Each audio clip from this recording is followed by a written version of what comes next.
ये आकाशवाणी रायपुर है। प्रादेशिक समाचार बुलेटिन के साथ मैं विभाष कुमार झा।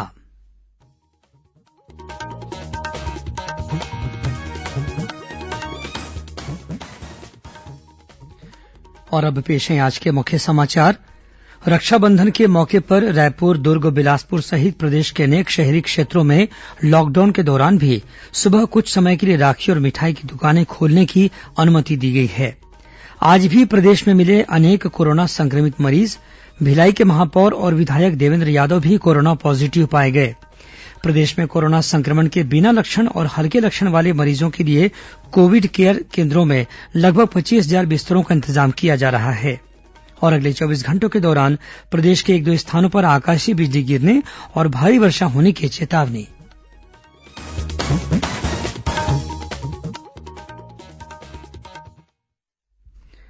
अब समाचार विस्तार से। रक्षाबंधन के अवसर पर प्रदेश के कुछ जिलों में कल 3 अगस्त को लॉकडाउन के दौरान भी राखी और मिठाई की दुकानें खोलने की अनुमति दी गई है। रायपुर जिले में कल सुबह 6 से 10 बजे तक राखी और मिठाई की दुकानें खोली जाएंगी। जिला कलेक्टर एस भारतीदासन ने इस दौरान लोगों से मास्क लगाने और 2 गज की दूरी का पालन करने की अपील की है। इसी तरह दुर्ग जिला कलेक्टर डॉक्टर सर्वेश्वर भूरे ने भी जिले में सुबह 6 से 10 बजे तक राखी और मिठाई की दुकानें खोलने की अनुमति दी है। वहीं बिलासपुर, कोरबा, सरगुजा और बस्तर जिलों में भी राखी और मिठाई की दुकानें कल सुबह कुछ समय के लिए खोली जाएंगी। प्रदेश में आज भी विभिन्न जिलों से कोरोना संक्रमित नए मरीजों के मिलने की पुष्टि हुई है। भिलाई के महापौर और विधायक देवेन्द्र यादव भी कोरोना पॉजिटिव पाए गए हैं। इस बात की जानकारी स्वयं श्री यादव ने सोशल मीडिया के माध्यम से दी है।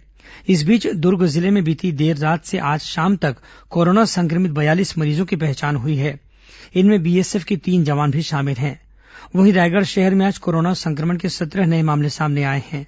इनमें एक ही परिवार के 4 मरीज शामिल हैं, जो हाल ही में बिहार के मुजफ्फरपुर से यहां आए थे।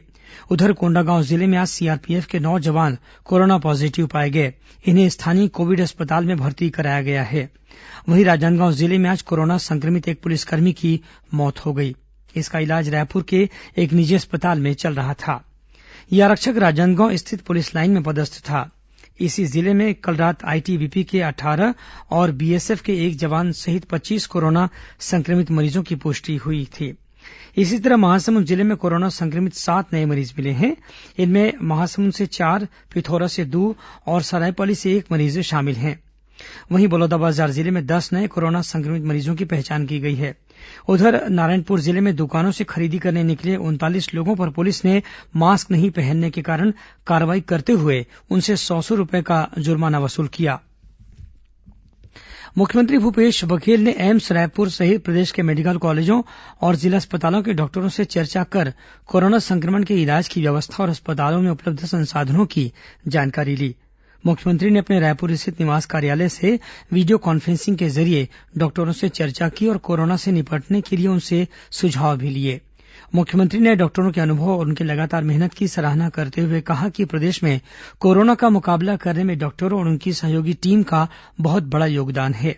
श्री बघेल ने कहा कि डॉक्टरों की विशेषज्ञता और समर्पण के कारण ही हम इस संक्रमण का बेहतर ढंग से मुकाबला कर पा रहे हैं। उन्होंने कहा कि छत्तीसगढ़ की मेडिकल टीम ने इस संकट के दौरान जो काम किया है वो पूरे देश के लिए उदाहरण है।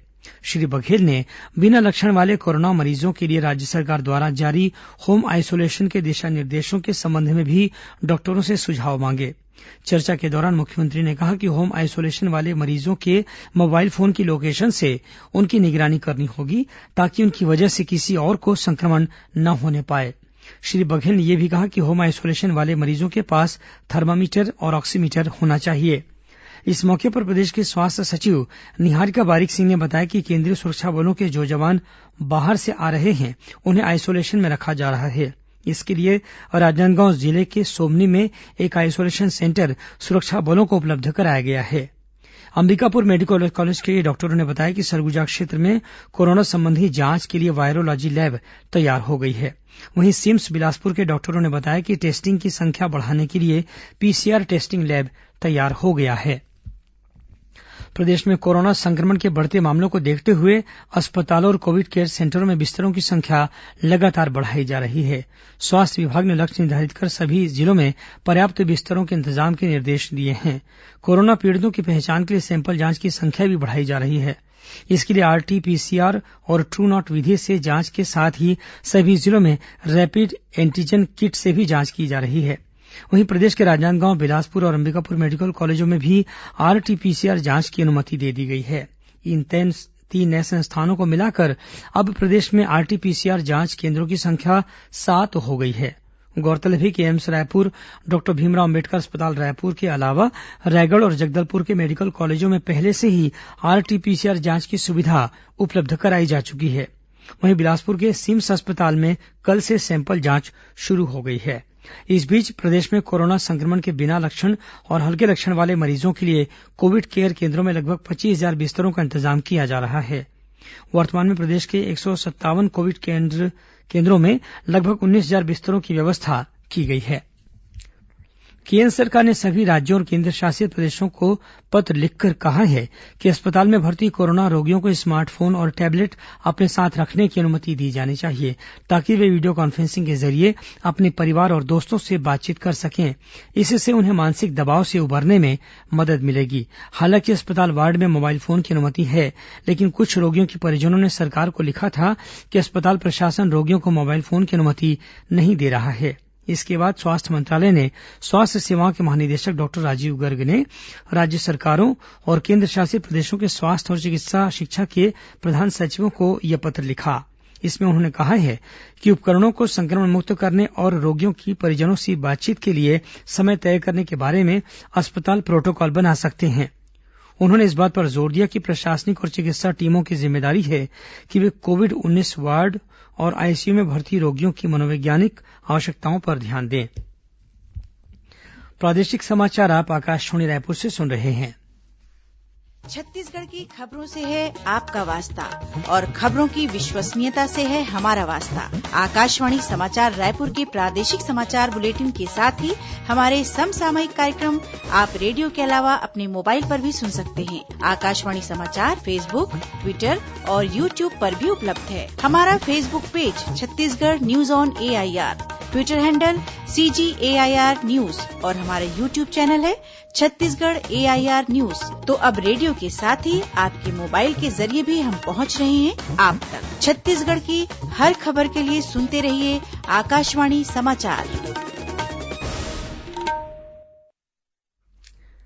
और अब आगे बढ़ते हैं बाकी के समाचारों की ओर। भाई बहन के पवित्र स्नेह और प्रेम का प्रतीक रक्षाबंधन कल मनाया जाएगा। कोरोना संक्रमण और लॉकडाउन के कारण इस बार रक्षाबंधन का पर्व घरों पर ही रहकर मनाया जाएगा। राज्यपाल अनुसुईया उइके और मुख्यमंत्री भूपेश बघेल ने रक्षाबंधन के अवसर पर प्रदेशवासियों को बधाई और शुभकामनाएं दी हैं। राज्यपाल ने अपने संदेश में कहा है कि रक्षाबंधन का पर्व भाई बहन के पवित्र स्नेह और प्रेम का प्रतीक है। इससे पहले राज्यपाल कल राजधानी रायपुर में एक संस्था द्वारा आयोजित स्नेह बंधन त्योहार और संस्कृति स्वास्थ्य स्वरक्षा विषय पर आयोजित वेबिनार में शामिल हुई। कार्यक्रम में राज्यपाल ने कहा कि इस बार रक्षाबंधन का पर्व कोरोना संक्रमण के समय आया है। ऐसे में हम कोरोना से बचाव का संकल्प लें। कोरोना योद्धाओं का जिक्र करते हुए उन्होंने कहा कि ये लोग कोरोना पीड़ितों की मदद के अलावा आम नागरिकों की सुरक्षा के लिए भी कार्य कर रहे हैं। इस अवसर पर राज्यपाल ने आदिवासी और ग्रामीण महिलाओं द्वारा गोबर और बांस से बनाई गई राखी और राष्ट्रपति रामनाथ कोविंद, उपराष्ट्रपति वेंकैया नायडू और प्रधानमंत्री नरेंद्र मोदी को भेजी। प्रधानमंत्री के आत्मनिर्भर भारत अभियान का जिक्र करते हुए राज्यपाल ने कहा कि कोरोना काल में स्थानीय उत्पादों को बढ़ावा देने से हमारी अर्थव्यवस्था मजबूत होगी। राज्यपाल ने मुख्यमंत्री भूपेश बघेल और पूर्व मुख्यमंत्री डॉक्टर रमन सिंह को भी राखी भेजकर रक्षाबंधन की शुभकामनाएं दी हैं। इस मौके पर राज्यपाल ने विश्वास व्यक्त करते हुए कहा कि श्री बघेल के नेतृत्व में छत्तीसगढ़ निरंतर प्रगति के पथ पर अग्रसर रहेगा। वहीं मुख्यमंत्री श्री बघेल ने राज्यपाल सुश्री उइके द्वारा रक्षाबंधन पर्व पर भेजी गई राखी मिलने पर प्रसन्नता व्यक्त करते हुए कहा है कि सुश्री उइके ने राखी भेजकर जो विश्वास व्यक्त किया है वो उनके लिए अत्यंत प्रसन्नता और सम्मान का विषय है। इस मौके पर श्री बघेल ने सुश्री उइके को परंपरा के अनुसार अपनी शुभकामनाओं के साथ उपहार भेजा है। राज्यपाल अनुसुईया उइके ने तेंदूपत्ता संग्राहक परिवारों के लिए वन मंत्री मोहम्मद अकबर द्वारा लिए गए विभिन्न निर्णयों के लिए उन्हें धन्यवाद दिया है। राज्यपाल ने कहा है कि इन परिवारों को अनुदान सहायता उपलब्ध कराने, उनके बच्चों की लंबित छात्रवृत्ति के साथ ही प्रोत्साहन राशि प्रदान करने के लिए जो कार्य किए गए हैं वह सराहनीय है। गौरतलब है कि ईद के अवसर पर तेंदूपत्ता संग्राहक परिवारों के बच्चों को छात्रवृत्ति की राशि उपहार स्वरूप दी गई है। वहीं इन परिवारों के बच्चों को लंबित छात्रवृत्ति की राशि जारी की गई है। साथ ही तेंदूपत्ता संग्राहक परिवारों के मुखिया की मौत या विकलांगता की स्थिति में उन्हें अनुदान देने का प्रावधान भी किया गया है। छत्तीसगढ़ विधानसभा का मानसून सत्र आगामी 25 अगस्त से शुरू होगा। 28 अगस्त तक चलने वाले इस सत्र के दौरान कुल 4 बैठकें होंगी। विधानसभा अध्यक्ष डॉक्टर चरणदास महंत ने आज सदन का निरीक्षण किया और अधिकारियों को आवश्यक व्यवस्था सुनिश्चित करने के निर्देश दिए। डॉक्टर महंत ने कहा कि सत्र के दौरान सोशल डिस्टेंसिंग के साथ ही केंद्र और राज्य सरकार द्वारा जारी दिशा निर्देशों का पालन किया जाएगा। डॉक्टर महंत ने कहा कि वर्तमान समय में कोरोना संक्रमण की रोकथाम के लिए जो भी आवश्यक उपाय किए जा रहे हैं उसका पूरी तरह से पालन किया जाए। उन्होंने सत्र अवधि में सदन और परिसर को हर दिन सैनिटाइज करने के भी निर्देश दिए। स्वाधीनता सेनानी और अविभाजित मध्यप्रदेश के प्रथम मुख्यमंत्री पंडित रविशंकर शुक्ल की आज जयंती है। इस अवसर पर राज्यपाल अनुसुईया उइके और मुख्यमंत्री भूपेश बघेल ने पंडित शुक्ल को श्रद्धांजलि अर्पित करते हुए उनके योगदान का स्मरण किया।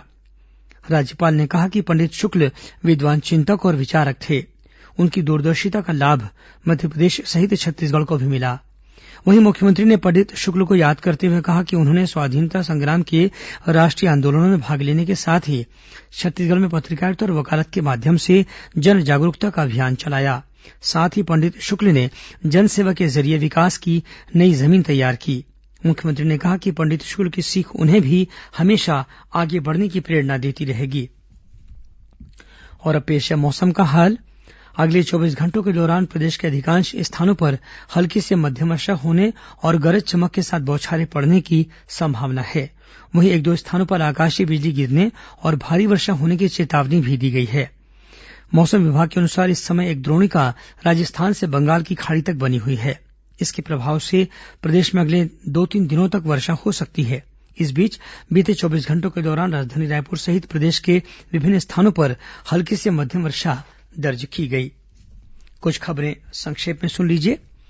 बिलासपुर जिले में पेंड्रा रोड के तराई गांव में निर्वाचन कार्य में लापरवाही बरतने के आरोप में 2 कोटवारों को तहसीलदार ने निलंबित कर दिया है। बीजापुर जिले में पुलिस ने भैरमगढ़ थाना क्षेत्र के टिंडोड़ी गांव से एक माओवादी को गिरफ्तार किया है। दुर्ग जिले की उतई पुलिस ने 66 लाख रुपए की ठगी के मामले में एक आरोपी को गिरफ्तार किया है।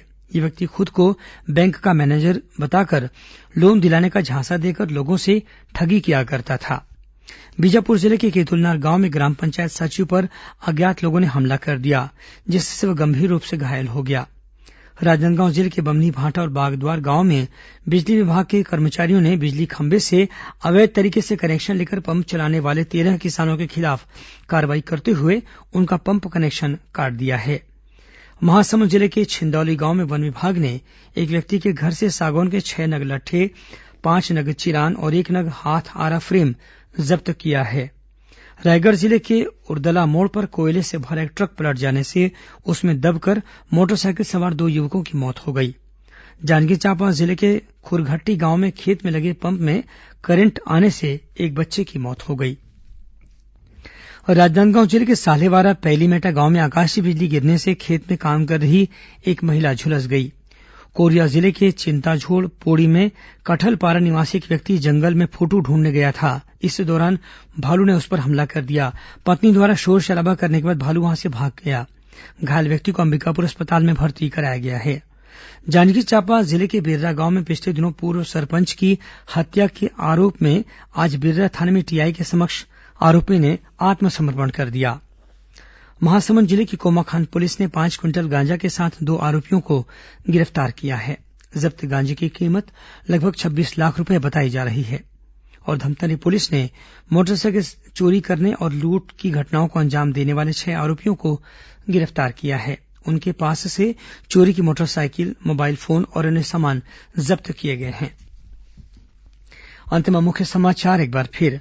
रक्षाबंधन के मौके पर रायपुर, दुर्ग, बिलासपुर सहित प्रदेश के अनेक शहरी क्षेत्रों में लॉकडाउन के दौरान भी सुबह कुछ समय के लिए राखी और मिठाई की दुकानें खोलने की अनुमति दी गई है। आज भी प्रदेश में मिले अनेक कोरोना संक्रमित मरीज, भिलाई के महापौर और विधायक देवेंद्र यादव भी कोरोना पॉजिटिव पाए गए। प्रदेश में कोरोना संक्रमण के बिना लक्षण और हल्के लक्षण वाले मरीजों के लिए कोविड केयर केन्द्रों में लगभग 25,000 बिस्तरों का इंतजाम किया जा रहा है।